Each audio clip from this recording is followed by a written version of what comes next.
What's up, all you disco dancing dinosaurs? This is Respawn Aim Fire, the kick-ass irreverent gaming podcast brought to you by Affable Idiots. I'm Chad Michaelinis. I'm one of your hosts of this wonderful, delightful, daisy-riddled podcast. And over here on the other side of the screen, if you're watching visually live here on twitch.tv/affableidiots, we have a cartoon of Holden DePardo because he's naked right now because it's so hot in Rhode Island and Twitch won't let us show his nipples. So we have his memoji instead. Say hello, Holden. Hi, I'm not naked. I'm just really gross looking because I'm sweating just by sitting because it's so hot and humid right now. Well, I would say prove it, I don't want to put that out you there. can't without showing us your nipples. So for everyone else at home, just pretend he's naked. This is what Holden's voice sounds like naked. Usually he wears a mask. I was thinking, what is clothes for your voice? It's a mask. And yes, we've been wearing those for the last 16 months. Welcome, everyone, to episode 215 of the show. We have finally made it to the other side of E3. We had our impressions a few days ago, a little less than a week ago, with Trevor Bettis from all of the podcasts in the world. I realized, Holden, we didn't even talk about, like, a good chunk of the events. Like, we didn't mention Devolver Digital, which was one of the best events, and they were great. I didn't even see Devolvers. I totally forgot to. You silly Billy Gumdrop. Yeah, there were a lot of really cool looking, like Wizards with Guns, I think was the name of one of them. Looks super dope. It kind of looks like a Bastion-esque art style, and it's 4-player like survival. It looks dope. Anyway, so we're on the other side of that. We're coming out. We've got a little bit of news. We've got a follow-up on the Blue Box weird-ass conspiracy that we talked about last time, new PC store stuff for Microsoft commission-wise, Housemarque and maybe another studio are officially first party at Sony, and a lot more. But first, we have our main quest today, talking about will Sony have a summer event, and what do we want to see? I'm not going to lie. It was a big, gaping hole in my heart, in the world, in E3, not having them basically show anything at all in any conference, PlayStation-wise, at E3. And it was, I missed it a lot. Holden, did you miss it too? Say yes. Say you missed it. Holden, are you still there? No. Oh my God, you said no. So we have, are there rumors right now that they're going to have a summer event? I think there's a little delay, by the way. Is there? Yeah, I think there's a little bit of a delay, yeah. Sounds like there's a lot of delay. So that they will explain some delay. Yeah. Actually, on Discord, your voice is way off from your audio. From your video, I mean. Dope. Hey, we're going to take a very short second. We're going to leave the call and we're going to come right back. I'll see you soon in a second. I'll miss you so much.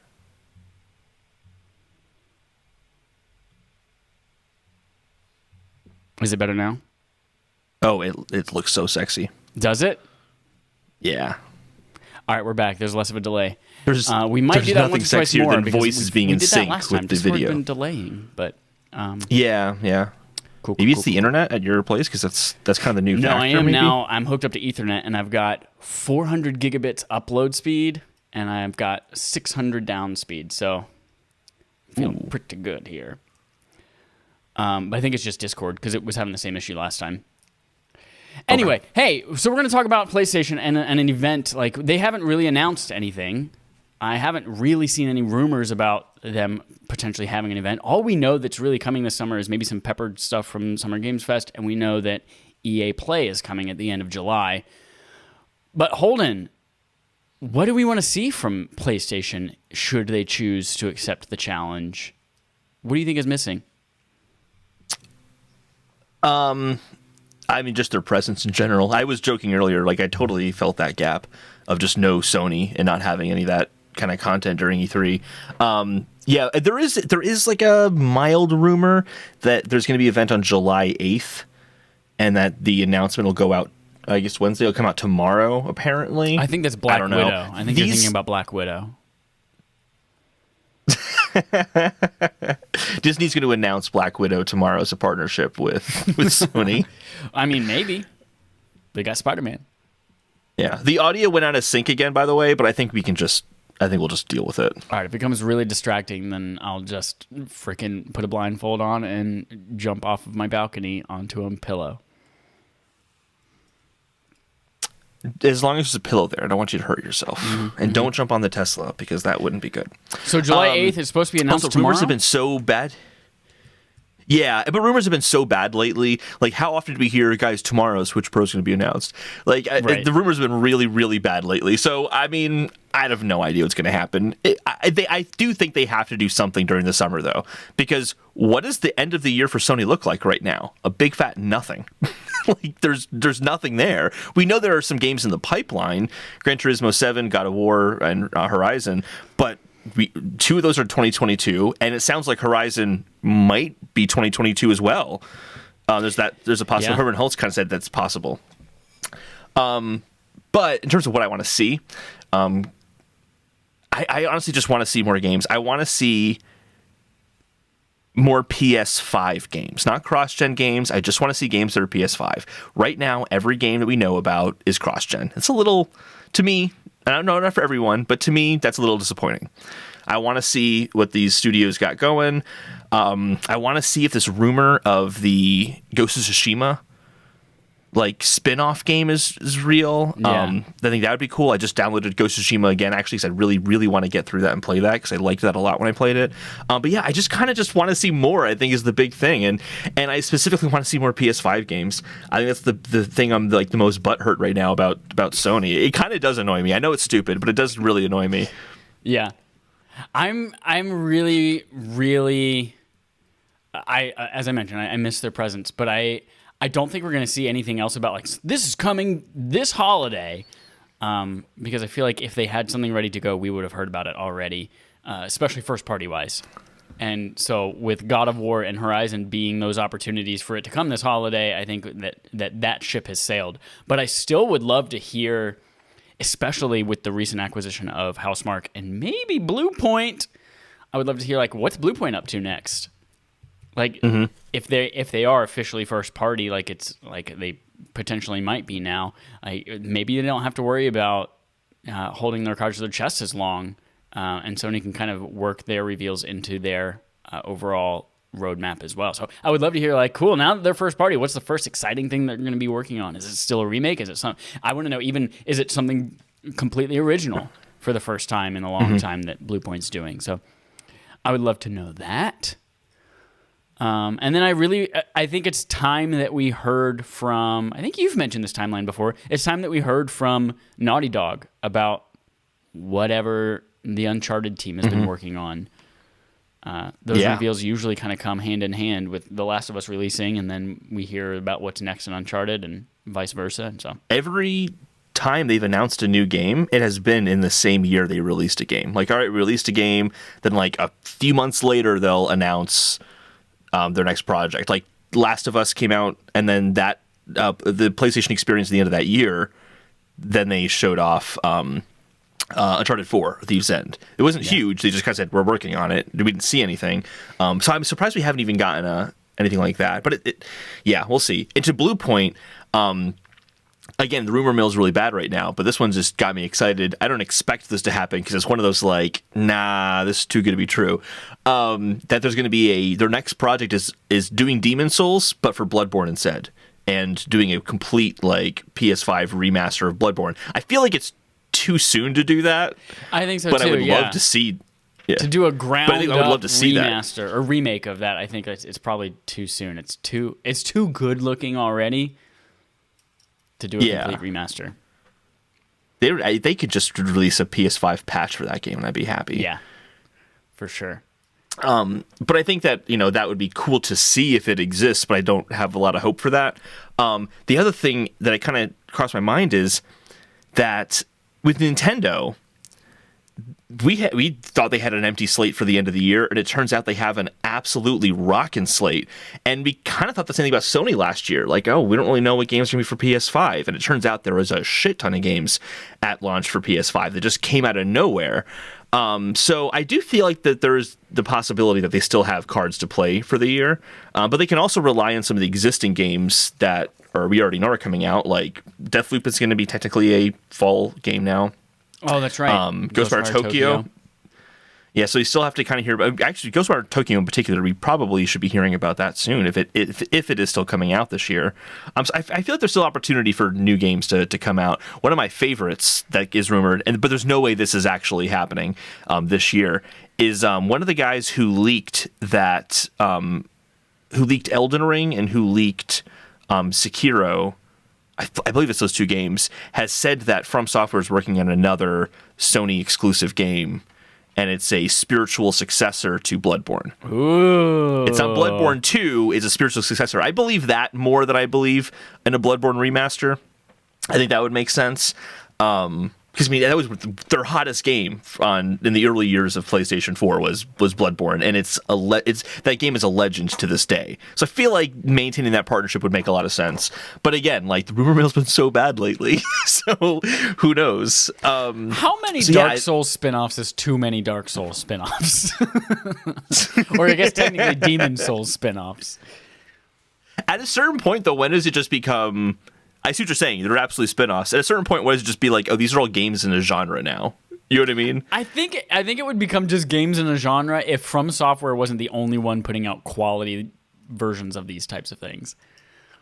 Yeah. Like, like Mortal Shell apparently is Surge. just like it. The Surge, you're right. The Surge was a good one. But like other than that, it's just, hey, this is the type of game From Software makes. And they're all kind of very, very similar in style and scope and combat. Yeah. Lord knows that Square Enix did not pull it off with their whatever was Stranger in Paradise, whatever it was called. Damn, I went to go play that. I was like, oh, I've gotten everything kind of unpacked. I got my TV set up. Let me sit down. I'm going to take a break from work. I'm going to sit down and play this demo real quick. Turn it on and it says, oh, sorry, the time for this has ended. And it was literally like 45 minutes past the end of the demo time. And I was like, son of a bitch. But apparently it wasn't You know what, good. though? You didn't really miss anything. It's funny because the trailer was obnoxious with like all the bro, sayings of like, eat it or whatever they'd say when they punch someone. That wasn't even the bad part about the demo. It was just not a good demo. It was not. Souls-like games need to have really refined combat. Otherwise, you're blaming the game for your deaths as opposed to yourself. Yeah. And that's what it failed at. So Which I'm is just not how convinced. I felt with a lot of Jedi Fallen Order's combat. Yes. Absolutely, yeah. Totally with that one. This is kind of an EA play. I do really want to see the sequel to Jedi Fallen Order that apparently is being worked on. And me too. I mean, let's face it, they're making it. They're 100% making that game. There's no way they're not making that. But yeah, so I guess to kind of sum up our conversation here, we don't know what they're going to show. We have no idea how to even predict what they're going to do. You know what would but actually we're be anticipating kind of something. If it's not necessarily like imminent, like July 8th, or like it's apparently rumored to be, but if it's something a little bit later, end of July, maybe August, whenever PlayStation Experience might be virtually, if it's a little bit later, I could see them showing a little bit, even if it's just like a teaser trailer or like a concept art or something like that, of what Final Fantasy VII Part 2 will be. Because I feel like we'll talk about that in a little bit too. But yeah, that's something that I was a little surprised we didn't see at Square Enix at E3, but also realizing that like, hey, it's still like they're just coming out with the PS5 remaster. They just released Intermission. Is that still exclusive to PC and PlayStation? Yeah, it is. Yep. Damn. I wonder why too, because we always knew it was a timed exclusive. Yeah, did that change behind the scenes? And even when it got delayed, it wasn't the retail box said like PlayStation exclusive until, and it gave a specific date, and then when it got delayed, they had to change the date on the box. But now we still have no news on other ports coming of it. Yeah, maybe it got bogged down in COVID. Like they just like, we're not prioritizing this. Maybe. I don't know. Yeah, I agree. They have to say something about Final Fantasy Remake Part 2. Maybe they're waiting until they have the full scope of their vision for like the remaining parts, like how many parts it's going to be. Because they probably should, when Part 2 comes out, come out and say like, hey, we have an idea of what the trajectory for this kind of semi, for new franchise, not new, you know what I'm saying, like this kind of series that we're doing. They should have something along those lines. And if that game is presumably going to be like a PS7 launch title, they better announce it now with Square Enix's track record. So, yep. Announce it for PS6 and then delay it to PS7. That's what's going to happen, right? God, I know this is not necessarily a Sony thing, but it could be some kind of exclusivity. But man, I'm ready for Final Fantasy 16 stuff. Like, I'm ready for that news. I want to know more about that game. It looks amazing. And on top of that, too, they apparently, I think this is said, I'm pretty sure this was rumored, that like after the announcement for that, it was a big 4-minute trailer, which it seemed pretty done, like well polished. There was talk of how that game is actually farther along than we think, and they don't want to do the whole 4-year announce then 4 years later release it. So I feel like that should be something we see soon. If someone's going to surprise us, that'd be amazing to see at the end of the year. But I feel like if it was, that would just Square Enix would have announced that at their show. Yeah. Awesome. Yeah. So yeah, that's what we're hoping to see. Hopefully soon. What do we miss? What are you looking for from PlayStation? Other than maybe like actual God of War content? Like anything more than a teaser of Ragnarok is coming, even though if it's not like even the name of the game, who knows? But the rumor I heard is that July 8th is the event, and it will feature a gameplay demo of God of War, which would be fucking sick. Yeah. Yeah. But again, rumor mill. Don't trust it right now. It's been a mess. Well, right in that same Final Fantasy train, let's jump into playtime. I will mention that's pretty much the only thing that I played this week, but I know you played Axiom Verge, and I want to get deep into that. So I'll talk briefly about, I played Final Fantasy VII Remake INTERmission, which is an awful, awful title. But that's the PS5 exclusive DLC chapter for the PS4 game Final Fantasy VII. So you have to have a PS5 in order to play this new chapter with Yuffie and Sonan, I believe is the other guy's name. And it's an actual offshoot of the game. It's something you're playing through a story happening with Yuffie, who's a character that was introduced in the original game as like a thief you run into occasionally on the map and who steals your materia and can be a party member. But you're playing alongside events that are happening in the original Final Fantasy VII Remake game. And I am both blown away and also expected more by what I got out of this. It's a $20 expansion, or it comes free with the Intergrade purchase if you buy the whole game on PS5 and you didn't get the free upgrade from PS4. But it is. I spent 6 hours on the campaign. I also there's like this every like Final Fantasy has like this mini game within the game, and this one is like a real-time strategy game on this board, and you collect different like troops that you can send out, different type ranged ones. There's the whole Pokemon thing, like ranged are good against defense people are good against offensive people are good against ranged. And so there's like this real-time strategy game inside of it. And literally, I started the game. They introduced that mini game, this tower defense game, in the beginning of it, like the first 30 minutes.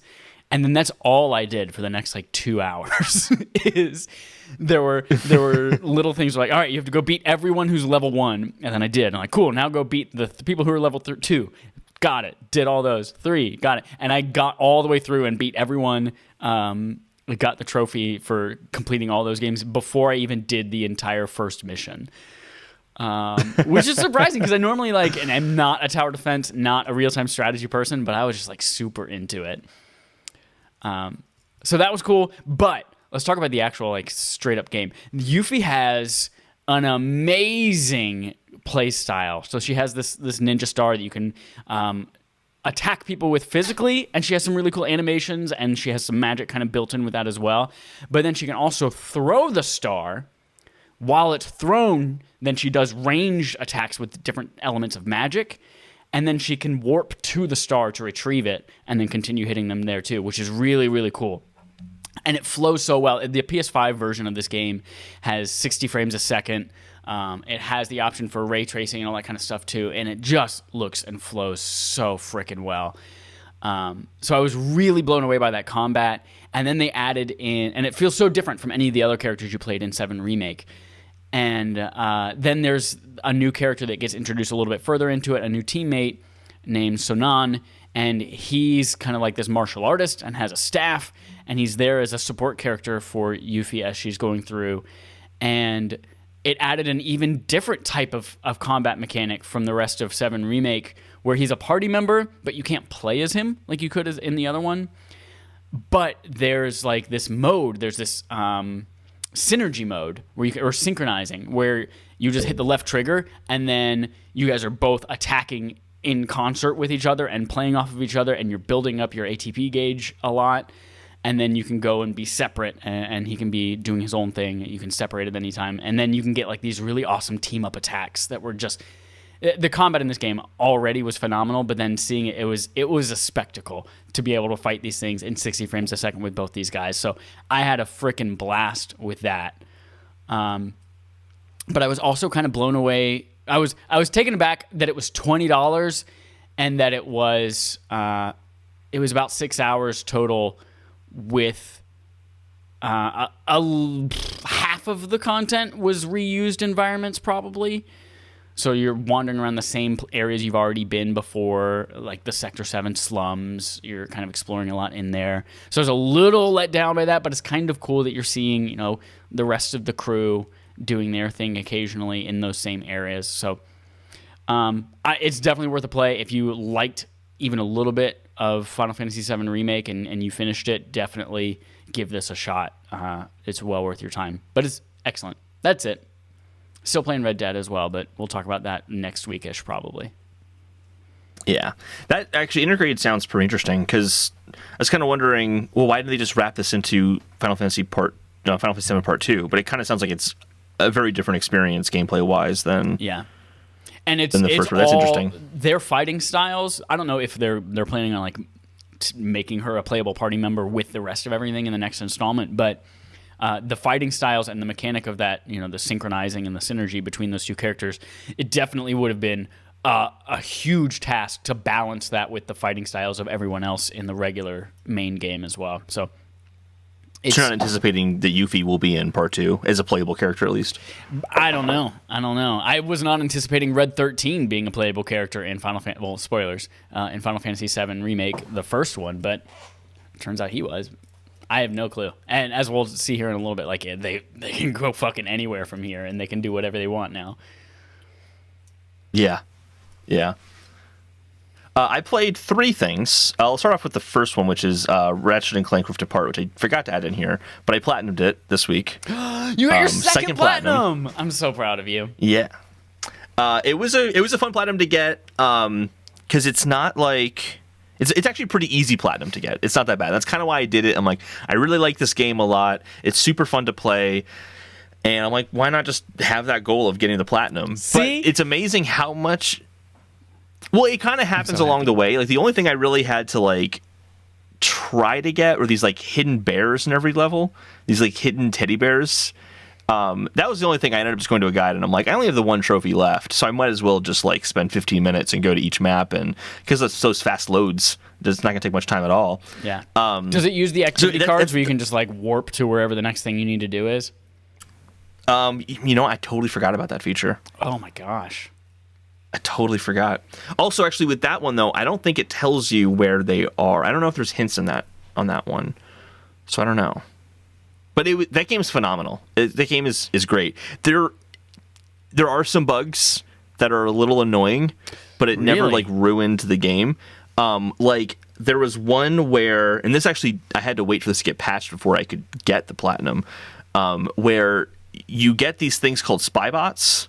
It's like one of the collectibles in the game. And when you go to get one on Sargosa, the game freezes your controls, so you can't control your character to go back. And when I went to redo my save, it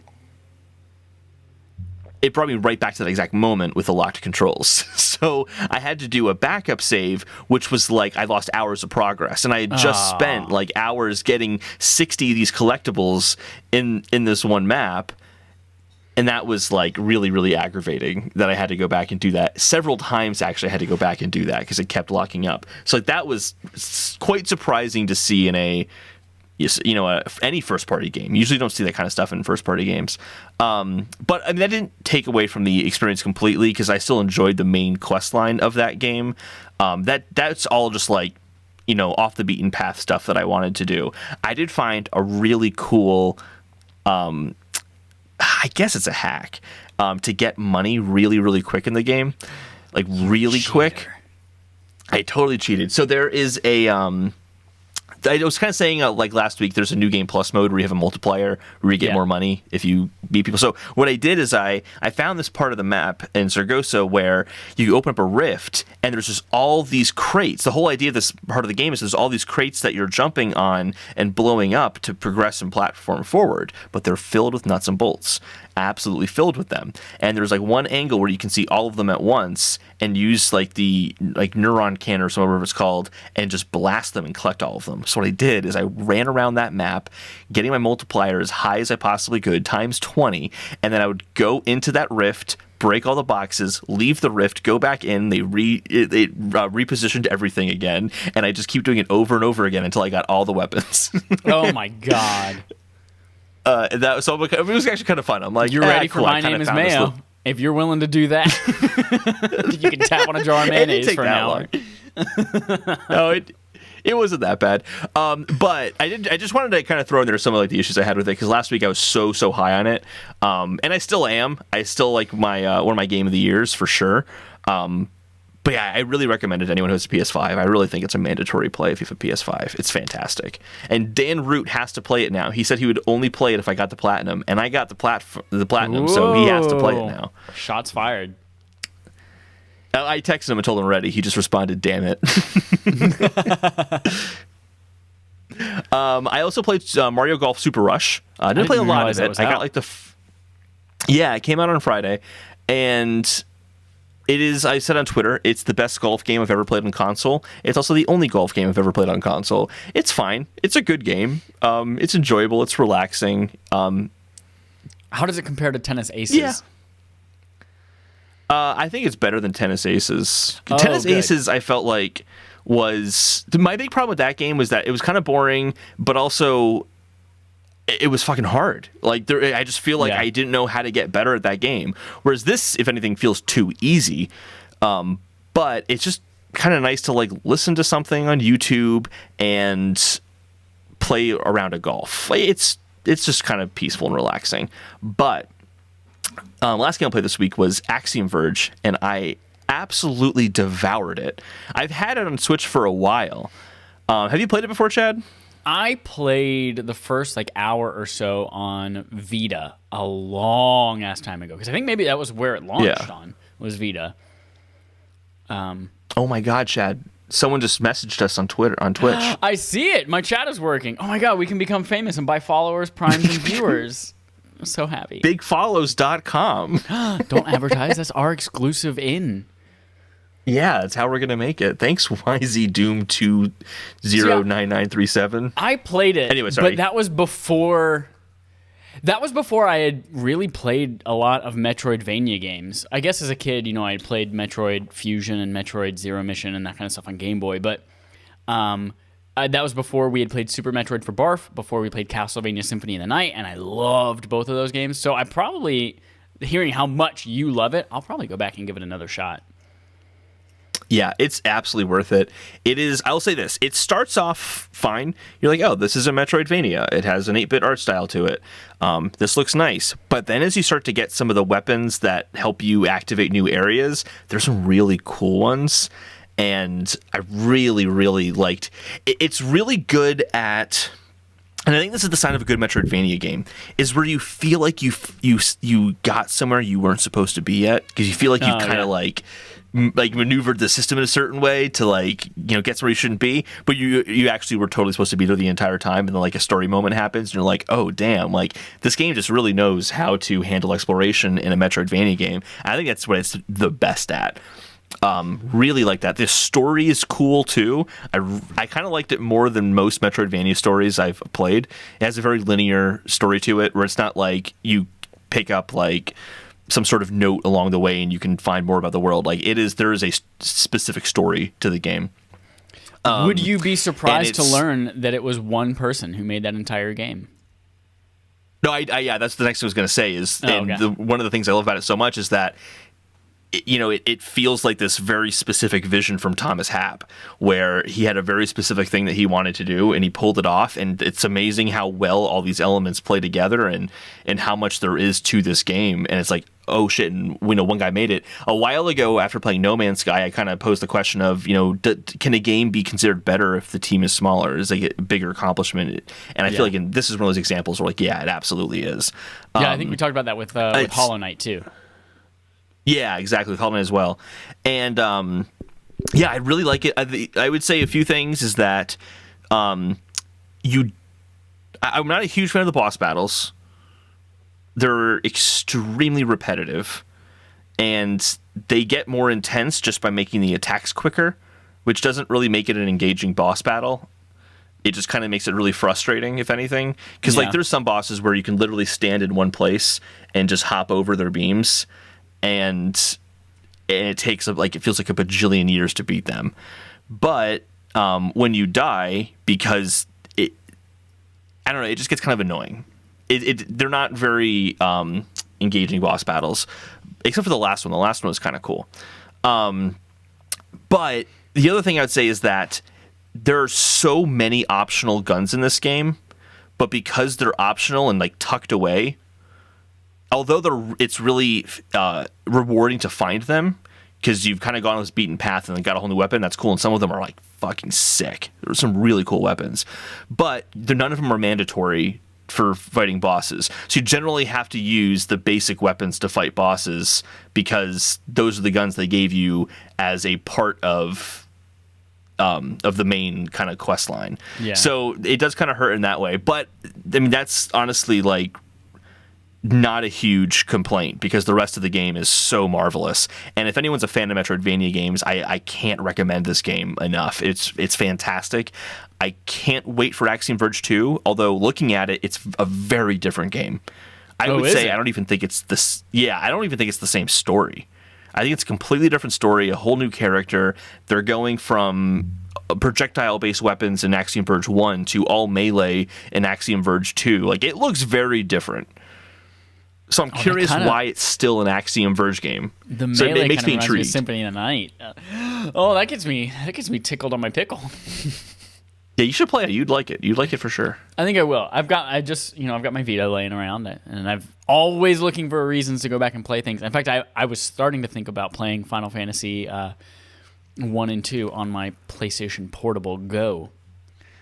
Just because I want to, and then I also have my Game Boy Advance, and I want to play Metroid Fusion on that before Metroid Dread comes out.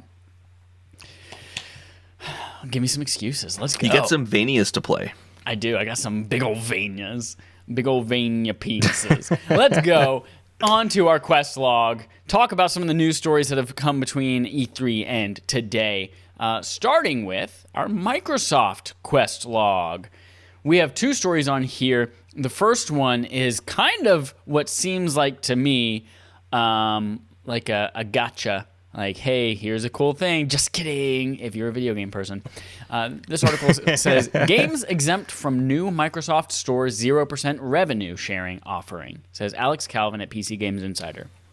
For context, earlier this year, Microsoft changed its PC offering to say, hey, if you're offered through the Microsoft Store on PC, then you will now get 88% of your revenue, and then we will take only 12% versus the 70-30 split that was kind of traditional.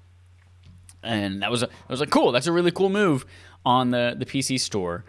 And then they just recently announced that, hey, we're taking it down to 0%. You keep 100% of the profits. And now it's coming out that, like, oh, just kidding. If you make games, you're still only getting 88%. But apps are getting 100% of that revenue and profit.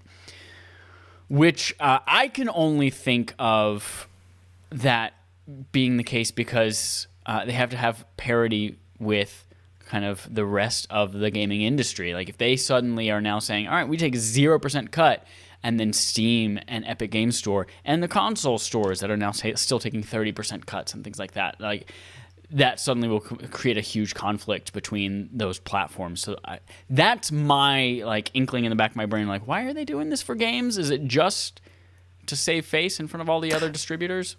What are your thoughts on it, Holden? Yeah, I think you're right. I think it goes even further than that too, though. I think you're 100% right. It is. I think that would be the monopolistic practice, is to say, hey, we own this platform, it's our system, and we're going to undercut everyone to such a degree that why would someone put their game on the Steam store or Epic Game, mostly Epic Game Store. I think people still go to Steam, but Epic Game Store would be like cut out completely at that point. People will just say, oh, well, I'll get the game on Windows Store. Excuse me, because it's the built-in app store on my device. I don't have to download anything else. I don't have to do anything. And developers would be like, well, if we're going to prioritize where we're going to go, we're going to go to the place where we keep 100% of the profits. I think it'd be really, they would get sued for that, like by the U.S. government after an antitrust like suit, like 100%. I'm honestly surprised that's still not the case though with the apps, because part of like the conversation we've been having over the whole Epic Apple thing has been, well, third-party stores should be able to compete. And by offering 0% commission on a built-in app store, basically removes any competition for app stores going forward. Like Epic is trying to become an app store as well. There's zero chance of that, because why would anyone? How could anyone compete? You can't compete with zero. The major key there that is the Epic Games Store, where they're just now starting to get into the apps or experiences thing rather than games. But I feel like outside of the Epic Games Store on PC for downloading apps, your options are the Microsoft Store, or just go to that person's website where they already get 100% of the profit because they're hosting it on their site anyway. So that's where I feel like for apps specifically, it's not really an issue because there are no competing stores. And maybe Epic will start to raise a little bit of a stink like they're doing with Apple, just because they want to start offering apps. Or maybe they'll even say, hey, we're the good guys. We want to be on the developer side. So maybe they might say, well, cool, we'll also offer apps at 0%. If they were true to their word, that's probably what they should do. But that's why I don't think it's an issue at all, because there are not really competing app stores at all.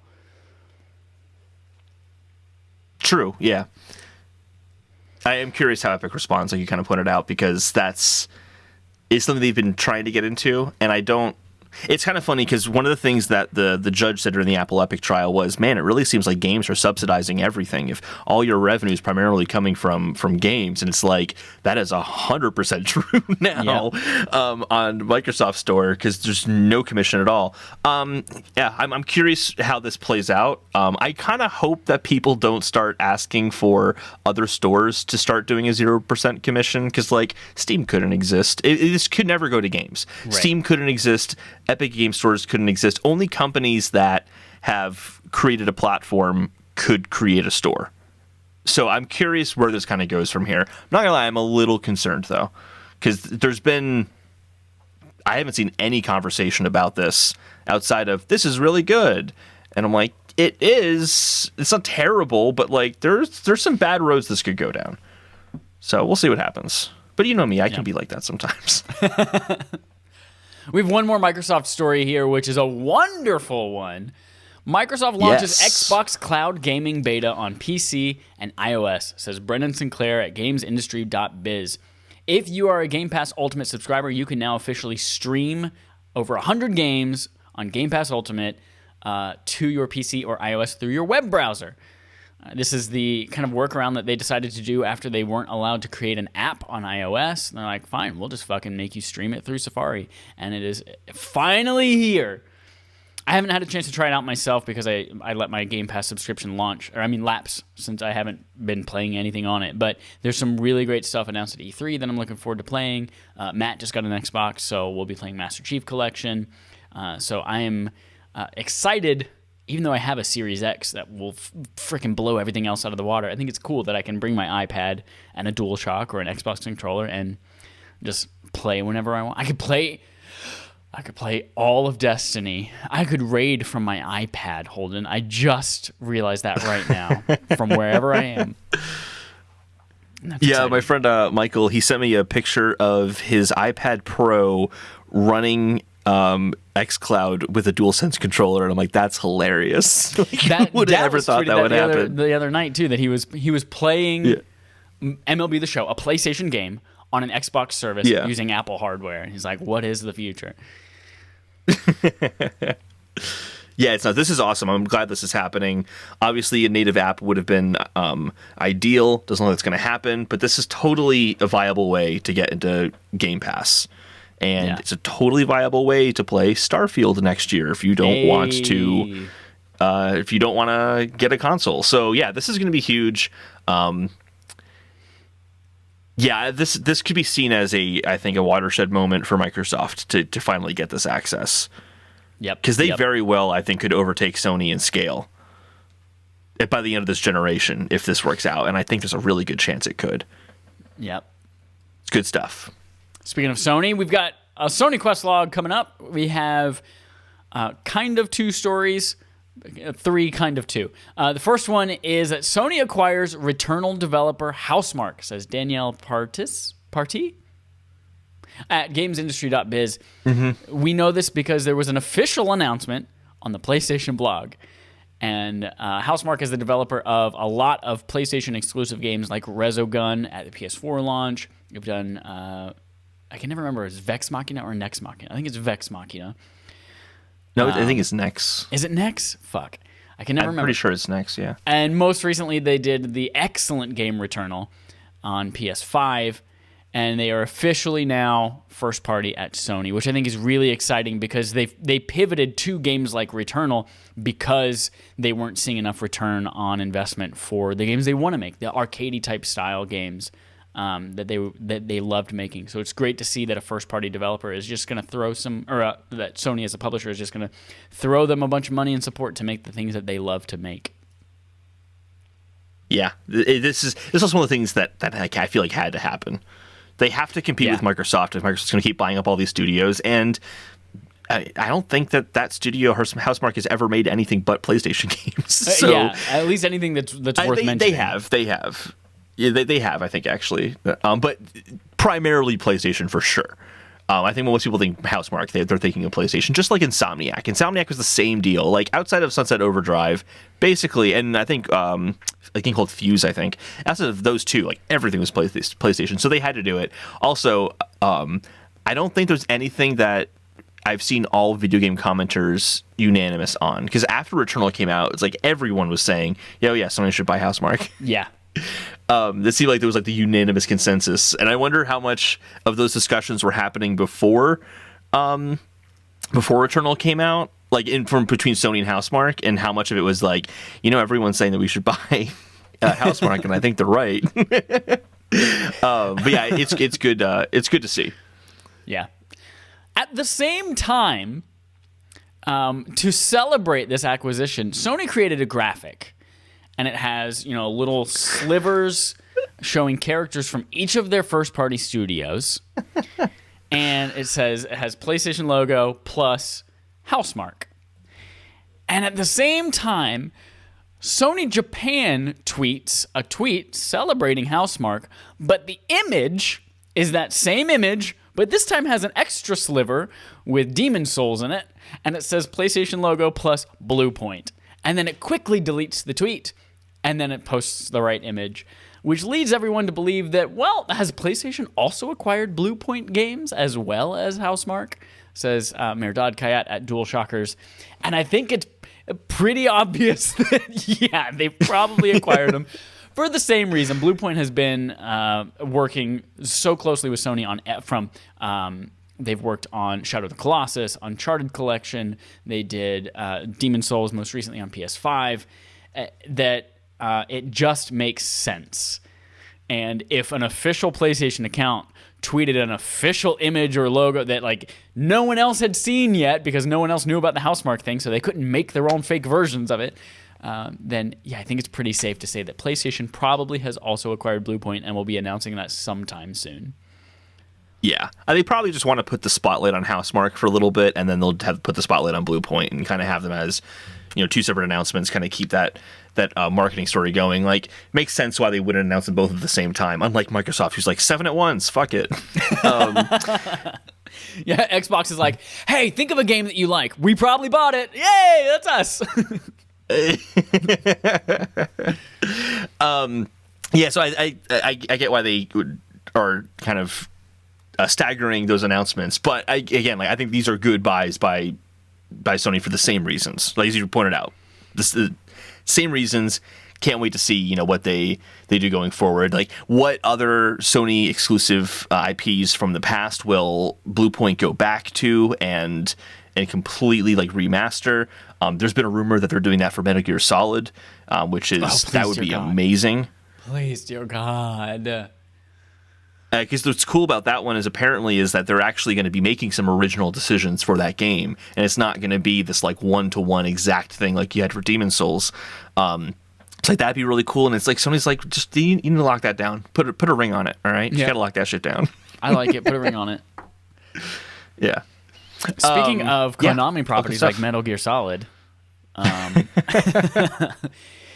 the wonderful conspiracy theory, crazy batshit stuff that's going on with Blue Box Games continues this week. Blue Box Game Studios abandoned PS5 app delayed to August, says Chandler Wood at PlayStation Lifestyle. So we recorded on Thursday last week, and on Friday, there was supposed to be a big reveal in this app that was supposed to... The app was like there just for publicity for the game. You download it, and you all watch the trailer together. This brand new trailer for Abandoned that is apparently going to reveal the name of the game that starts with an S and ends in an L and is heavily rumored and also heavily discounted as being a Kojima game. That might be Silent Hill. So all of that was supposed to happen on Friday. And, first of all, it was supposed to happen June 20th, Sunday, June 20th. And then it was delayed to the 22nd because of localization. And then it was delayed to Friday, the 25th.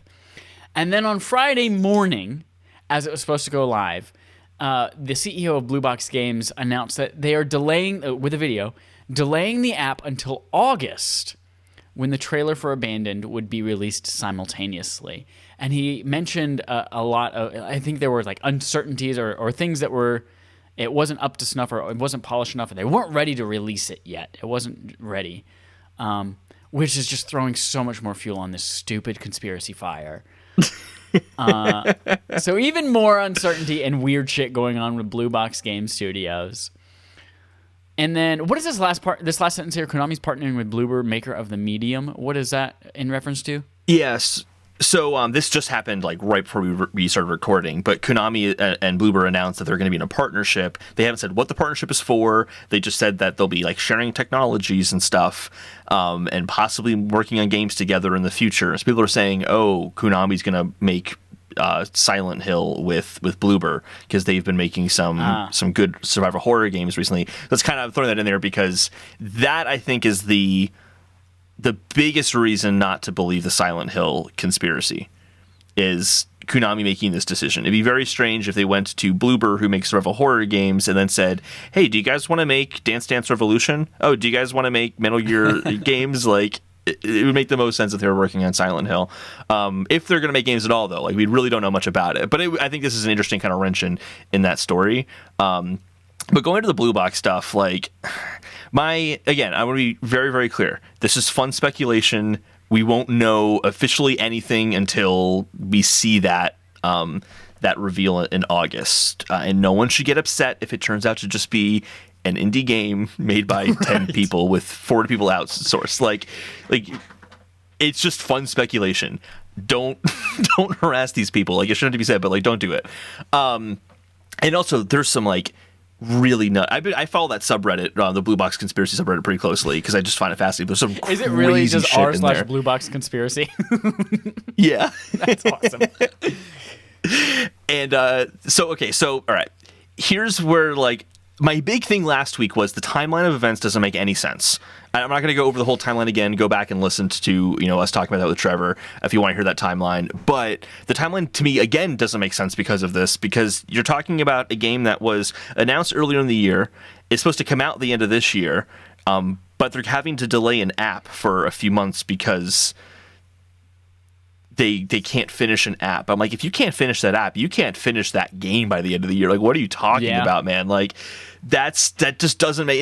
And then to say like, oh, this fix should only take a few days. Oh, just a few more days. Actually, 2 months. It's just like, it's a very weird like series of events.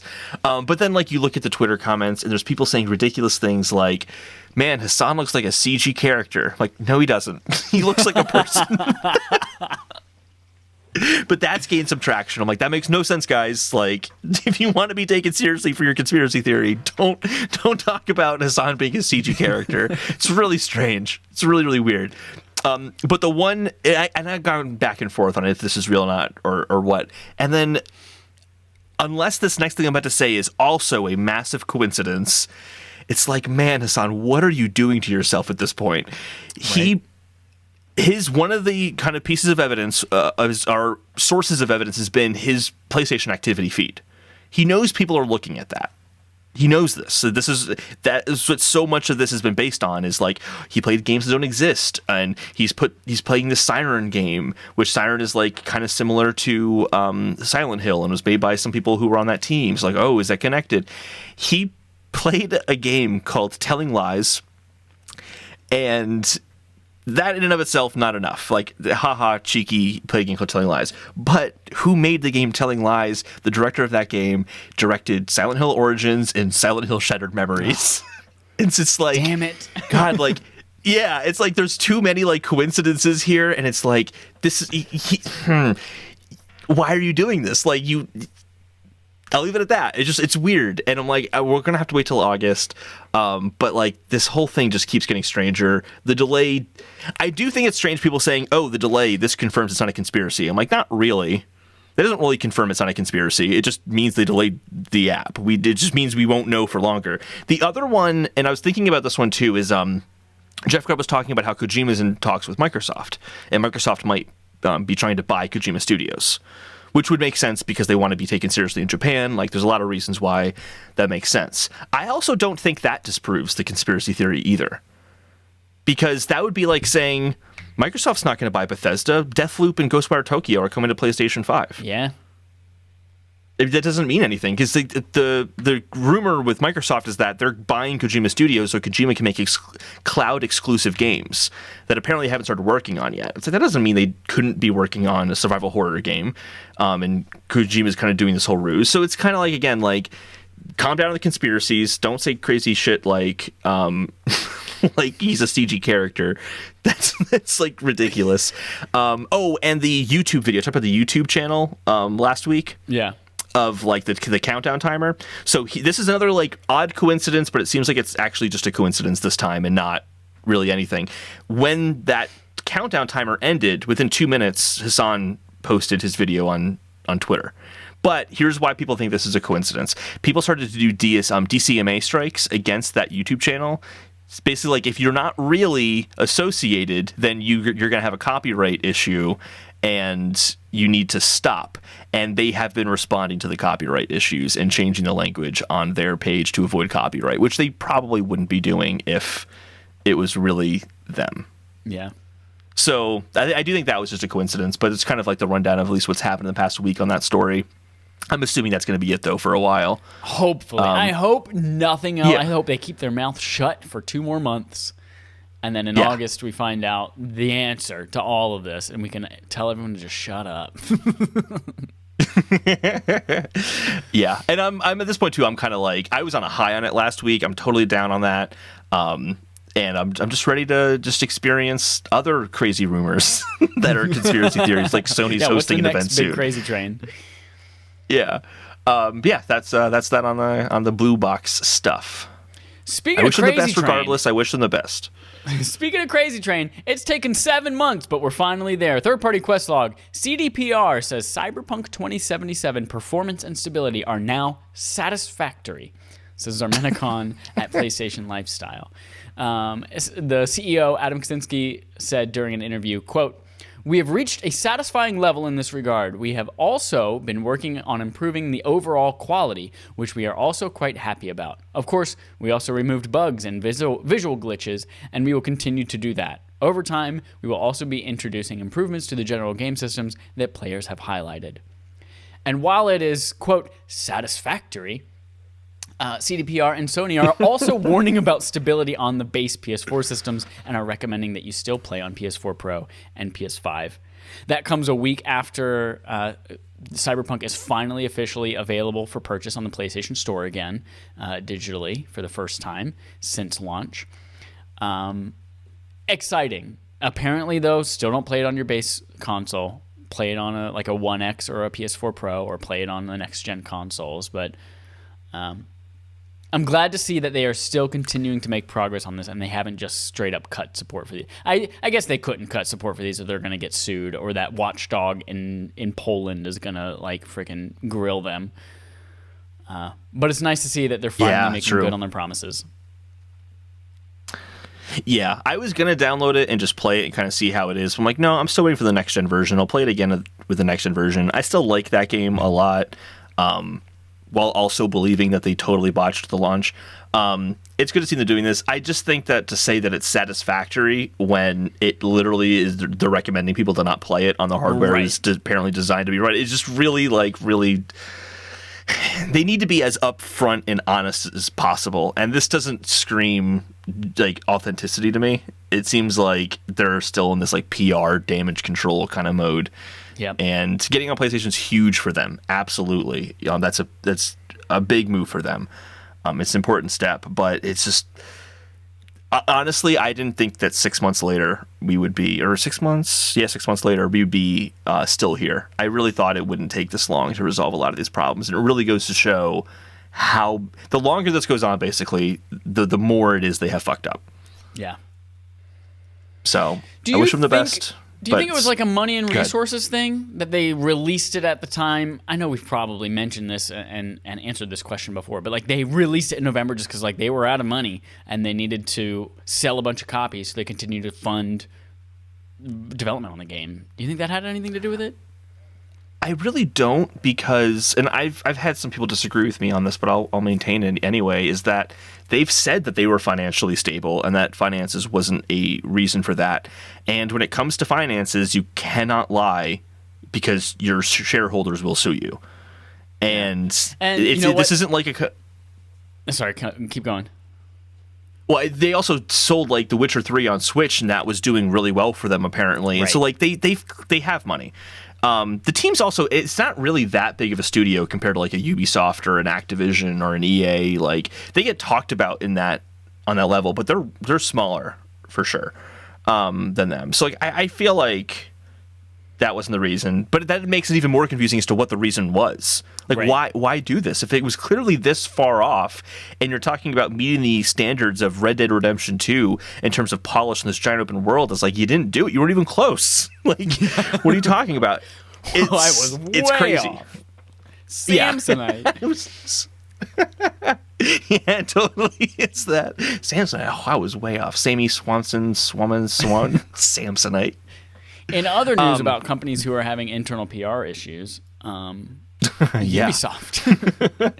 Ubisoft, although Ubisoft seems to have been, they're in the clear now. Everyone's forgotten about all the sexual misconduct going on in their company, so they're finally back to normal. Ubisoft explains why its Avatar game is only possible on next gen, says Zerminicon at PlayStation Lifestyle. So we recently finally got a first look at this Avatar game over E3 at the Ubisoft Forward conference. We saw a bunch of Navi people jumping around, doing some shit. Didn't see gameplay. Don't really quite know what the game is, but we do know that it is next-gen exclusive, and the technical director of programming on the game, Nikolay Stefanov, has some interesting statements about why. So we've got some pretty lengthy quotes here, but I think it goes over some of the cool things about why this game takes advantage of the next-gen systems. So, quote, "It's not just the old, I'm taking this slow walk as I enter into the place because we have to stream everything in. It's little subtle things that people don't think about, which is how close together are all the places in the world.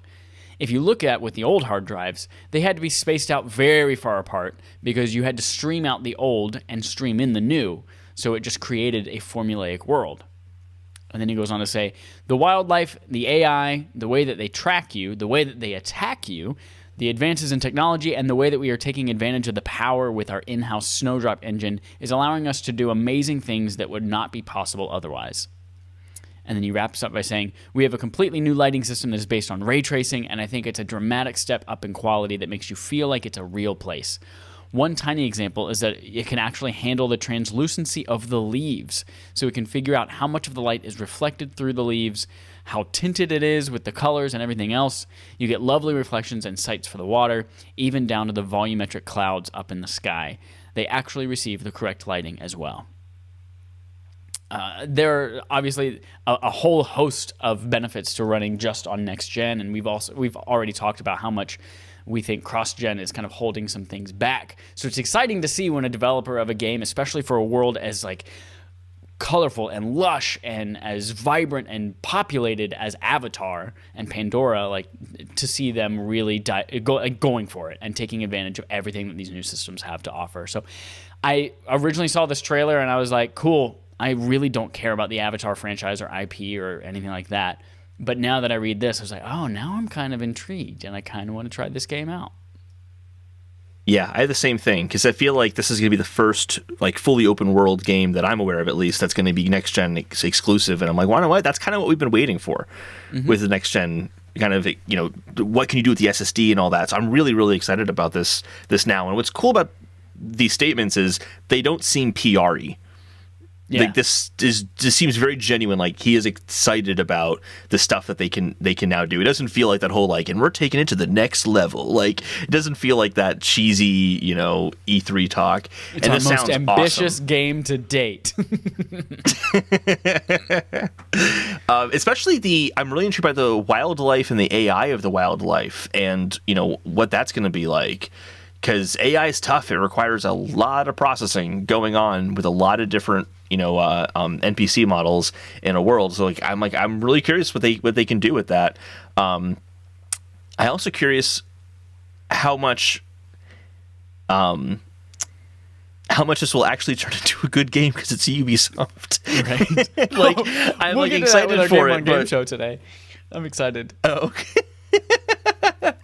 So I'm like, this all sounds really, really cool, but and I'm still probably gonna get it, but I just hope it lives up because it's Ubisoft, and I'm rarely impressed by Ubisoft unless it's combined with Rabbids and in Mario. That's it. Yeah. I did like the first Assassin's Creed. Sorry, Brent. But yeah, so I'm excited about this, and also too, I'm reading this going man, if only Sony thought this about their own games. Oh gosh, right? Yeah. Anyway, I've already talked about that whole cross-gen thing, but I'm excited about this and to see more about this. So, me too. I think this is actually going to be I know that Horizon is super far in the future and they're robots, but I feel like they have the same kind of feel and these really rich, vibrant, natural worlds with all of these kind of spectacles. So I feel like it'll be kind of a good competitor to Horizon in that way as well. Also a good way to compare what a cross-gen game like that is like compared to a fully next-gen version of it. Granted, there's also differences in the studios, what the studios are capable of, and a few other factors, but I think you're right to kind of call that out. It definitely is a good comparison point. Yep. Excuse me. Let's go through some fetch quests here real quick. We've got 6 of these. These are stories that don't have a lot of meat on their bones, but we still feel like they're worth mentioning. The first one here is Devs LinkedIn mentions secret Guerrilla Games projects as our Minicon at PlayStation Lifestyle. Guerrilla Games, maker of Horizon Zero Dawn, as well as all of the Hellgast games called Killzone. The director also, interestingly, worked on a canceled multiplayer component to the Guardians of the Galaxy game, which we also failed to bring up at all on our E3 episode, because I'm also really excited about that. So, something new coming from Guerrilla Games, it looks like, or at least something that was never to be talked about and is canceled now. Who knows? Also, it's funny, too, because, he also calls it out, it's a super secret game. He calls it, on the LinkedIn page, which is, really funny. I'm like, was he allowed to do that? Is that okay? Is this going to get fired now? Speaking of really ambitious, cool things for next gen, Ninja Theory gives update on Senua's Sacrifice Hellblade 2 developments as Michael McWhorter at Polygon. This one is surprising to me because I feel like we were all in agreement that, hey, this was one of the first things they showed off running on a Series X. We know it's exclusive, so it's maybe at least another year away, but it's got to be kind of close, right? And from what it sounds like, it has not even hit full production. Like, they are still working on a chunk of the gameplay as a concept so that they can kind of play through it and see what it looks like. And then they will start full production on the entire game. So that's a lot further away than I think a lot of us were expecting. But still super pumped. Yeah. I've always thought that Project Mara was going to come first. I always speculated that was going to be the case just because of that. It's going to be on older hardware. This is on newer hardware. I did not expect it to be that long, though. Like, sounds like it's going to be like maybe possibly second half of this generation's life cycle, which is kind of crazy. Yep. Especially with how much they showed in the first trailer. I know. Like, they showed a lot. Yeah. So and it looked we'll see. Great. Oh, God, it's going to be great. I'm pumped. I've longer now to get a Series X. Final Fantasy VII Remake Part 2 could, quote, differ significantly from the original, says the director of the game. This is from Liana Rupert at Game Informer. We've already kind of mentioned that we won't spoil the first remake game, but at the end of that game, we basically can do whatever we want now with the Final Fantasy VII storyline in the remake world, and it will all be canon somehow, and it will all be completely... It could surprise the fuck out of us, or it could be exactly the same, and they have free reign now narratively to do whatever they want, and I am so fucking excited for that. To have these same environments and maybe characters and new things, but present them in ways that are original and amazing and will surprise and delight everyone. Who knows when the fuck it's coming, though? On that note, too, I totally forgot to include this story. Elder Scrolls 6, Todd Howard talked a little bit about that. That game has not left the design phase yet. So that's going to be like years and years and years away at this point. But we saw a title over some grass 3 years ago, Holden. They said that the reason they did that was after a lot of this hoopla with like Fallout 76 and all these companies kind of doing more service games, they wanted to just show like, no, don't worry, we still are making these giant single player open world experiences. Yeah. But like, man, they announced that. Oh, that's some Square Enix stuff. Yeah. Speaking of games that take a long similar time, story. Yeah, GTA 6 may have an evolving modern-day Vice City, according to Insider, says Kyle Knight at DualShockers. Apparently, it'll be a little further away, like 2024 or 2025, in order to manage a better work-life balance for employees at Rockstar, which is exciting to hear. I know a lot of people have kind of been speculating or even like asking for a return to Vice City. I really have no connection to the GTA games, so I don't have an affinity for any of these, but people like that Vice City, y'all. Yeah, I hear that. I mean, I haven't played any of those PS2 era GTA games, so I don't really know much about that. But yeah, I've heard that a lot too, and this sounds interesting. The whole like evolving modern, day Vice City idea, which sounds like they're going to be offering DLC and new content throughout, and kind of treating it more as a game as service, which has been really, really popular with GTA Online. So it makes sense they would go that route, especially when they can monetize it to like a bajillion players who are going to buy this game. Like, it makes a ton of sense. So I'm excited about it. And also just like playing Red Dead 2 and having already really enjoyed GTA 5 and what I played of that, I'm like, damn, like I'm really excited about this actually. Like I legitimately can't wait. I was thinking that this was going to be coming out in the next few years, but guess not. Well, I guess technically, if you go by the literal definition of few, which is 3 or 4, it is coming out in possibly 3 or 4 years, 2024 or 2025. Because I was thinking 2021, we're basically dead. My prediction at the beginning of the year was that we would see GTA 6 this year in a trailer. Oh, that's because right. They tend to announce their games like 2 years in advance. Like Red Dead 2 and GTA 5 were both announced 2 years in advance of release. So I'm like, if it comes out in 2023, which that seems reasonable, 2023 for this game to come out, we'll see something this year. And nope. When was GTA 5? Was that 2015? 2013. Shut the oh, that's right. It was a PS3, PS4 game. I mean, PS3 360 game. Fuck, it blows my mind. Yeah, and it still looks great, and it's still a really great open world for being on that hardware. It's impressive. Yeah. Mario plus Rabbids dev team has tripled in size to meet sequel's, quote, much bigger ambitions, says Ryan Craddock at Nintendo Life, which surprises me because, honestly, the first one was a pretty meaty game, and I enjoyed the hell out of that. I don't even know what a bigger, more ambitious version of this game could look like, but I'm excited. Yeah, I'm very excited about it too. Did we get a release window for this at E3? 2022. 2022. Nice. And then finally, last fetch quest today is the Doom Eternal Next Gen upgrade is out today. Here's what it does on PS5 and Series X, says Chris Carter at Destructoid. It adds a whole bunch of new ray tracing, balance, and performance modes.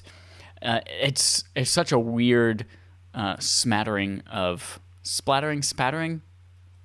One of those words of numbers here. I'm gonna list some of these comparisons, especially for Series X and PlayStation 5. So performance mode, if you're prioritizing frame rate, both of them do 120 frames per second. In fact, even the Series S does. But the Series X has 1800p at that resolution or at that frame rate. PlayStation 5 is 1584p, which is something that I've never seen before as an option. And then the Series S is at HD 1080. There is a ray tracing version as well at 1800 frames or 1800p on Series X, 60 frames, and 1800p, 60 frames on PS5 as well, and then just not available on Series S. And then all three of them have a balanced mode. It's matched at 2160p on and 60 frames on both Series X and PlayStation 5, and then down to 1440 on Series S. That is a fun game whose end is exhausting, but definitely worth playing, especially now that it's on Game Pass as well. If you have Game Pass and you're not playing Doom Eternal, you're an idiot. So you should definitely go play that, especially now with this new 120 frames per second. If you have the right TV for it or the right console, do it. I totally forgot to mention this, but I did play that last night. I was gonna play Red Dead 2, but I'm like, why not? I want to see what Doom Eternal is going to be like on a PS5, and it's pretty. It's fast. It's. Did you buy it? Have you always had it? No, I've always had it. Yeah. Oh. And then I got into Animal Crossing at that point, so I just didn't touch Doom Eternal. And then the new consoles were coming out, and I'm like, why not? What? I'm going to wait for the PS5 version of that game. It didn't carry over my save, which is very common. It feels like with these PS5 upgrades, although it's not an issue on Series X, which I found out. It's only a PS5 thing in this case, which is interesting. There you go. Smart delivery. Yep, but it is. It plays great. It's awesome. Crazy thing happened though. To your point, like, oh, you bought that? I asked myself that question yesterday when I went to go download it, and I was able to get the PS5 upgrade, small pack, it's like 1 megabyte to download and just to unlock the ability to play it. And then when I went to the PlayStation Store to download the game again, it was telling me to buy it. And I'm like, I know I bought it last year. Matter of fact, I went to my trophies list, and I'm like, I have trophies for it. I wouldn't have played it physically because I don't buy anything physically. It's not like I traded it in. I'm like, I definitely have I was so confused. I go to Reddit, bunch of people complaining there about it. Apparently, they really fucked up, and it it was not good. They had to unlock it again for everyone, but I have it now. I downloaded it. Like a few hours later, they fixed it, but it was definitely a little like, wait, what is going on here? You know what? That same exact thing happened to me with Overwatch last week on game night. I went to go open it. I went to just go launch the game. And so I just did the search function like I always do on the PS5. And then it was like, here's Overwatch. And it's $40. And I was like, what are you fucking talking about? I own Overwatch. I played it a few weeks ago. And then I had to actually manually go into my library and onto my external hard drive and search through the games and find it installed there. But it told me I needed to pay for it in order to download it from the store. I was like, what are you fucking talking about? Weird. Yeah, the one thing I wanted to kind of just touch on briefly is I really don't like how Sony is handling the PS5 upgrades. It's a oddly convoluted process. It's a pain in the ass. But it unlocks double trophies. I got that second Final Fantasy VII plat this week. For trophy hunters, it is very cool. It's like going to the store, finding the PlayStation 5 version of it, and then downloading that feels weird when I feel like I get they're not going to do smart delivery because it's a whole system they'd have to write. But if they have a link to that page in the store, why don't you just when you open up the game and just say, hey, do you want to get the PS5 version of this? And then just take you right there. Or like hitting the option button when you're on that game in the menu to say, hey, view PS5 version. Feels like that would be not hard to implement because it's literally just a link to a page in the store that already exists. So yeah, it's especially a big pain in the butt if you're transferring a save and you got to download the PS4 version, upload your save within the game to the game's server. Yeah. Then delete that version, download the PS5 version, and then re-download your save. And it's not just like, oh, I'll just sync it with my PlayStation Plus cloud saves. Like, nope, that's not the thing that's going to happen and do anything. So, yeah, it's a pain in the ass. Which doesn't make any sense. Doesn't make any sense to me, but I don't know. The other part of it, too, is that the other part of it is I get this paranoia now where I'm like, do I have the PS5 version of this game? Does this so like I want to play Ghost of Tsushima in the 4K 60 frames per second, and I'm like, wait, let me just go to the PlayStation server really quick and just make sure that there's not like a PS5 like upgrade version I need to download to get 4K 60. Yeah. But like no, that one's just built into the game, and it's a messy process. We'll be over that in like a year, whenever they're no longer. This is what it means. Stuff. Yeah, this is what it means to believe in generations, I guess. That's right. That's what it means. All right, it is time for Game On Game Show. The game on our gaming show where we play a game called Game On. The game show on our gaming show. Game. This is the first time in a while that we've had a Game On Game show, so I'm excited to see its return here. Holden, we have a brand new game today. I have already foreshadowed that it has to do with Ubisoft, and the game is called, very aptly, Ubisoft's Shittiest Games. And for this, I've chosen 7 games that all have a terrible Metacritic score and are published by Ubisoft. So of these games, I will straight up tell you that this will be a very difficult game for you to guess the correct game. But I think it's still worth playing because of how fun some of these things are. So here's how the game is going to work. I'm going to read... I will tell you a little bit about the game, like its release date, the score that it got, maybe the platform that it's on, and then I might tell you whether or not it's a licensed game, just because of how difficult some of these are going to be to guess. But then I'm going to read you snippets from some of the reviews, the critic reviews. None of these are user reviews. All of these are critic reviews. And you have to try to guess what game it was based on those snippets from the reviews. Oh, this is going to be fun. Yep. So we're going to go from... we're going to get progressively worse in Metacritic score as we go.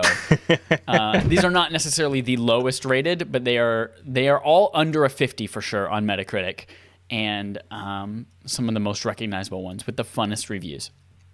So let's start with this first one. It's a Wii game. I will specifically call out the platform for these reviews and this score, because sometimes, especially in the early 2000s, there were multi-platform games, but certain versions of them were worked on by different studios, and they were much shittier ports. So I will call out specifically the platform that we're talking about on this. So this is a Wii game, came out November 17th, 2009, and it has a 49 on Metacritic. Gaming XP... It's going to get worse from here? It's going to get worse from here, yes.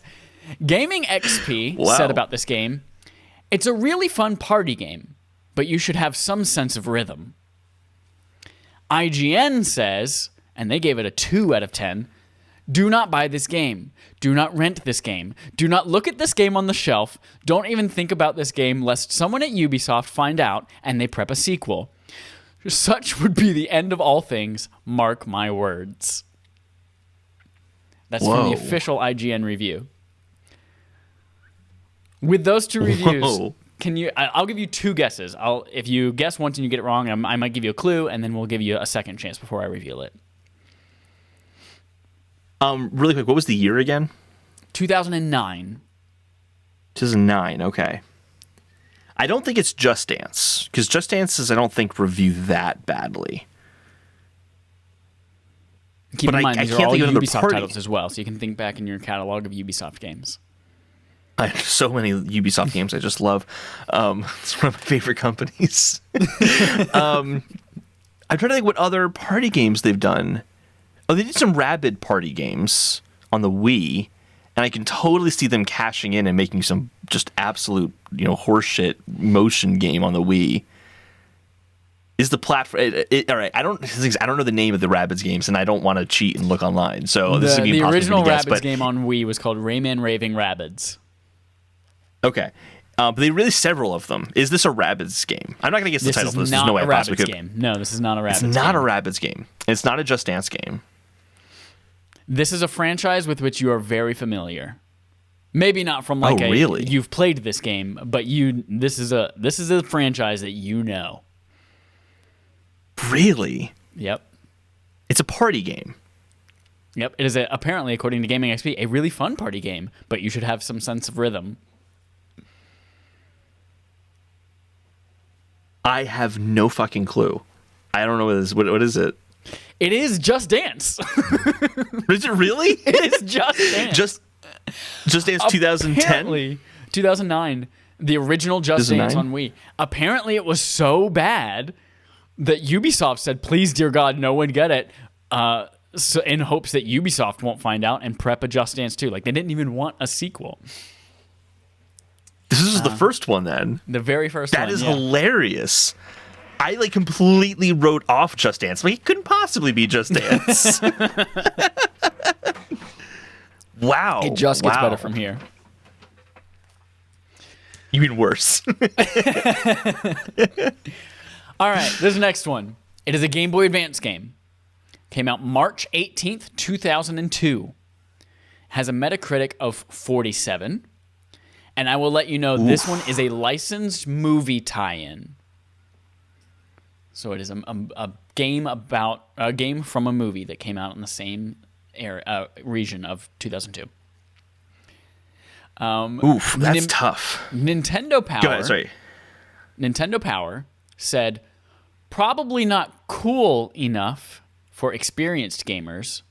It's perfect for beginners. Game Informer says, this game is strictly for kids. And when I say kids, I mean the kind that may in fact still wear diapers. The smelly kind. Is this a Rugrats, the movie game? This is not a Rugrats the movie game. I'll read Nintendo Power's quote again, and I'll stress the cool thing, word. yeah. Probably not cool enough for experienced gamers. It is perfect for beginners. I have no idea. Licensed 2002 from a DreamWorks movie. Oh, DreamWorks. Okay. That was Shrek then, or was that? The cool thing's actually throwing me off because I keep wanting to put that in the title. As soon as I say the name, you'll be like, "Oh, I get it." But I don't think Shrek would be cool. But that's the only DreamWorks movie I can think of from that era. Oh, not DreamWorks. You said DreamWorks Animation or just DreamWorks? Oh God, I don't know. Okay. It is an animated film. It is, okay. Yes. I'm just gonna say, I know I'm probably wrong, but I'm just gonna say Shrek is the only early 2000s DreamWorks movie I can think of. But it is. Yeah, I didn't think it was. Ice Age I totally forgot Ice Age is a thing. Yep. That makes sense. That makes sense. Yeah. 47. Oof. Yeah, 47. And Game Informer. Can't believe I cannot it was imagine reading Game Informer magazine and they're telling you this game fucking sucks and you should still wear diapers.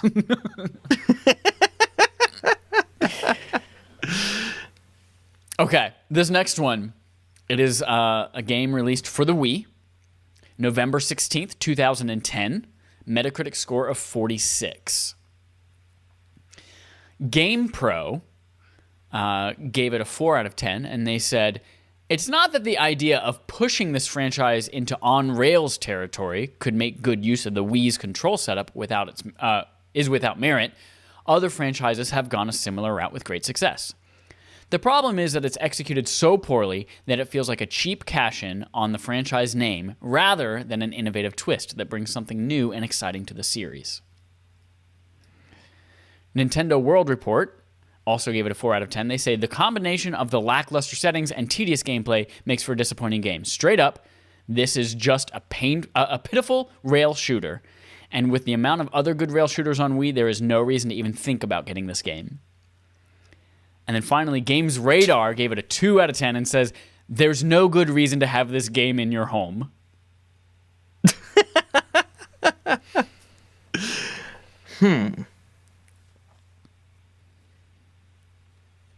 This is impossible. I'm never going to guess any of these. It's a Ubisoft but this is still shooter really funny. franchise. Oh, wait, so it's a shooter franchise. But is it a shooter franchise to begin with? So it's a Ubisoft shooter franchise that you can glean from these things has been turned into an on-rails experience for the Wii. Did they do a Far Cry on Wii? This is not a Far Cry They also do good... They did a Far Cry game on Wii, which also got terrible reviews, but none of the reviews would even let you know what it is, so, or were interesting enough. They also do Tom Clancy. They have Tom Clancy as well. That could be a shooter. But then, like, which Tom Clancy franchise is it going to be? Because there's like a bajillion of those. I'm feeling like it's Tom Clancy. It is Tom Clancy's Ghost Recon. Yes. Yeah. Yep. Apparently had a shitty Wii port. There were so many shitty Wii ports. Yes. Here's the next one. This one came out in. This one is a. This was the PC version of this one. PC, and the last review is from the PSP version, but they were both apparently terrible. They both got the same Metacritic score. So this game came out November 13th, 2007. Got a Metacritic score of 44. And it was also a licensed game based on a movie. I have 5 reviews I'm going to read for this one. The first one is Game Informer. Gave it a 58, actually. And it says, in this day and age, it shouldn't come as a surprise that a game based on a movie fares poorly. But for a character who survived since 700 AD, he deserves better treatment than this. PC Gamer says, who gave it a 49, instead of spending $50 on this game, read the poem instead. This game isn't epic, it's just epically tedious. IGN said, Ubisoft Shanghai and Tiwok, which I guess is the name of the studio, did a magnificent job of butchering the reimagining of a classic tale and providing plenty of disposable derivative gameplay to go along with it. PC Gamer UK says, they gave it a 17 out of 100. It made me tear my own arm off. And then about the PSP version, GameSpot said, a 35 out of 100, while the console versions were merely mediocre, the PSP version of this game is aggressively wretched as Grendel itself. Grendel. Oh, I feel like I should know that. At first I was thinking, is this like a video game adaptation of Troy or something? But I don't think there's a character named Grendel in there. And Grendel, what's Grendel? I don't know what Grendel is. I have no idea. You're kind of on the right track. A character from 700 AD. Read the poem instead. This game isn't epic. Yeah. I'm assuming Epic of Gilgamesh. That's also way, way, way before 700 AD. There's also a movie about it in 2007. It was a pretty wide release. Got a lot of attention. Some pretty famous people in it. Also animated-ish, kind of. Oh, is this Beowulf? This is Beowulf the game, yes. Yeah. That's right. I totally forgot of the movie that also looks like a video game. All right, we've got 3 more. This one came out in March 20th of 2007. It is a PSP game, is the version we're reading from. Metacritic of 37. IGN says... Wait, what was the platform and year again? PSP, March 20th, 2007. Okay. IGN says, it's certainly not terrible, and the rhythmic jumping action has some fun energy, but the fact remains that the game just ends up feeling inconsistent due to sloppy storytelling and, more importantly, an absolutely awful fighting engine. GameSpy, who gave it a 20 out of 100, says, it wasn't fun for a second, and I would strongly caution any gamer tempted to even rent this one. The shoddy and confusing storyline will make this game repugnant to even diehard fans.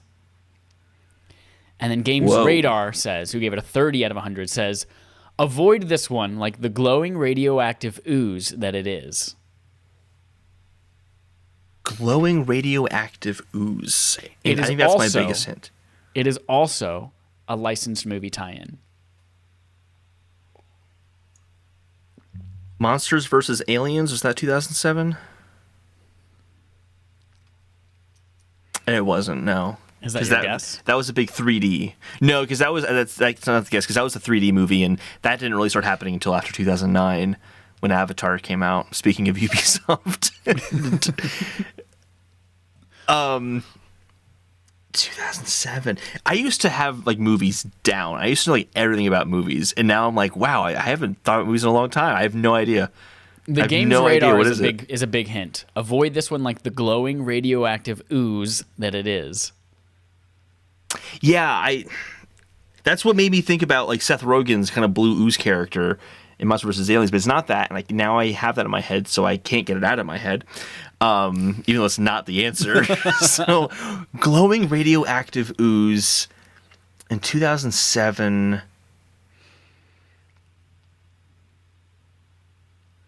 I'll give you one more hint. The movie it's based on is a Michael Bay film. Oh, is it Transformers? Transformers came out that year. It is not Transformers, but it is another Michael Bay film. Oh man, I only know of that and Gain and Pain. I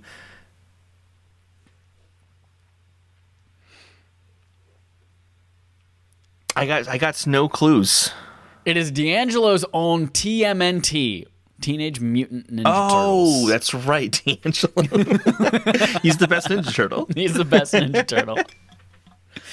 That came out in 2007. I thought that was like after he did Transformers. I guess so. Wow. TMNT movie release date. Not 1990. That's the original one, you dummy. Yeah, The Secret of the Ooze was the subtitle for the second Turtles movie. Okay. Sorry. I misled you. TMNT, the film, came out in 2014. TMNT, the game, which I guess is based on a different TMNT property, was 2007. Okay, two more. This one is the DS version of this game. Came out November 21st, 2005. Has a Metacritic of 28. Jesus, how does that happen? Yeah. I'm about to find out how that happened. This one, we have two reviews for this one. GameSpot gave it a 28 out of 100. Says, this poor excuse of a first-person shooter is so bad that other developers should study it and use it as a guide for what to avoid when putting together similar games in the future. Wow. Yeah. IGN, who gave it a 30 out of 100, says, you don't get to rampage in the city. You don't get to climb the building. You don't get to fight off planes. You don't even get to enjoy the change in visuals after playing 17 stupidly short levels that all looked the same. This is a shooter? GameSpot says, this poor excuse of a first-person shooter, etc., etc. On a DS. That's interesting.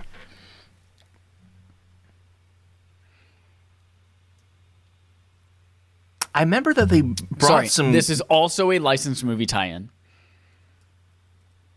And what was the year again? 2005. 2005. Movie licensed tie-in game. The biggest issue here is I don't remember the movies that came out these years, so I have like no idea. Like, oh, is this King Kong?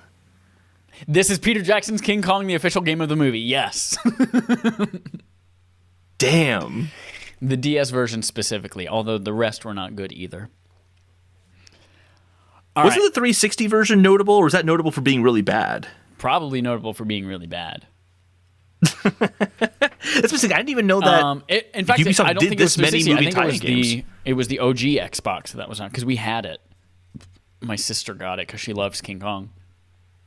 I remember it was a big deal. It was coming to 360 because that was one of the first, like I think, launch games for the 360 was King Kong. Maybe it was a cross-gen. Probably, yeah. I mean, it was on everything, so as movie Peter tie-in Jackson's games usually King Kong are. Game, PSP, GameCube, the IBM PC.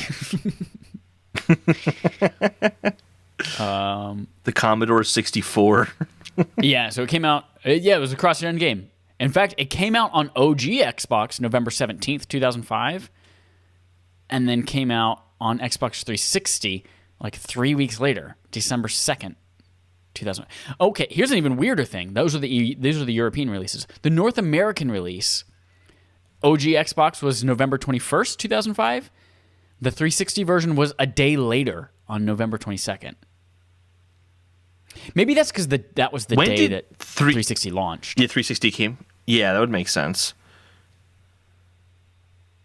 Interestingly, it didn't come to... oh, no, it did come to PlayStation 2. But not PlayStation 3. Okay, one more game. Unless I like heavily lean into these, and I might, you're not going to get this game. You've never heard of this game before, but you might guess it based on some of the clues.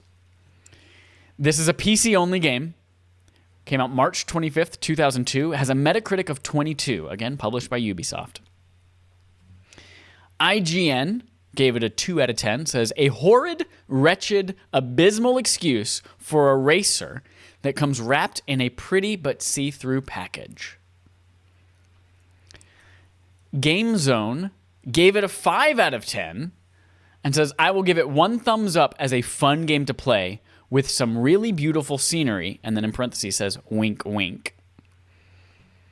And then Computer Gaming World gave it a 2 out of 10 and says, a disjointed assortment of poorly produced 5-second clips and no nudity. This game is also a restaurant tie-in. It's a restaurant tie-in? It is a restaurant tie-in game. Is this like Hooters the game or something? This is Hooters Road Trip for PC. Really? It's a Hooters racing game. Yes, it is. Who pitched that? I don't know, but Ubisoft said yes. Wow. Wow. Yeah. What's amazing, what I'm learning from this, what I'm amazing is Ubisoft is not considered a great developer, like one of the greats, I would say. They're fine, but they've gotten a lot better over the years. Yeah, they've really made me appreciate the last 10 years. Yeah. That is it for Ubisoft's shittiest games. That is it for Game on Game Show, and that is it for our episode this week of Respawn Aim Fire, the kick-ass irreverent gaming podcast from Affable Idiots.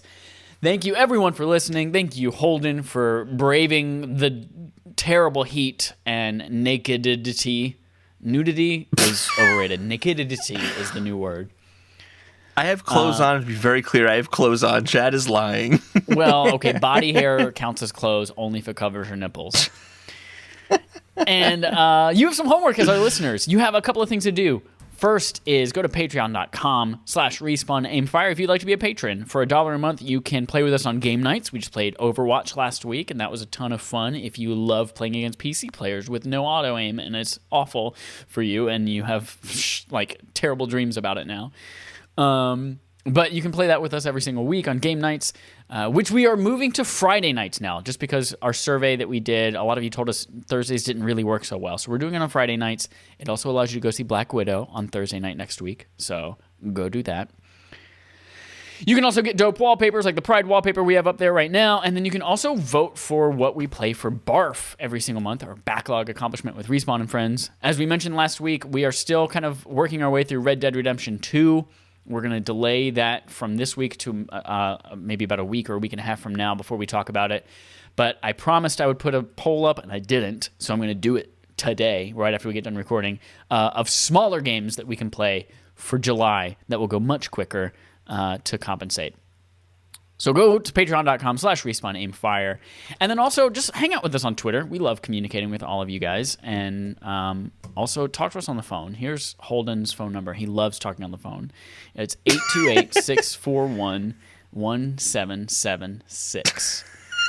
Whose phone number is that? I have no idea. I just made up those numbers. 828 is like a Mountains of North Carolina area code. So you'll get someone in North Carolina or who has some roots there.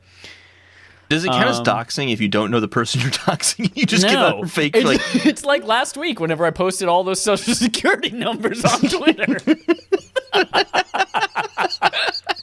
If I just just make up numbers and it's the right number of digits, and you don't know anything else about the person, then they're useless. So I just put 5 people's random social security numbers on Twitter.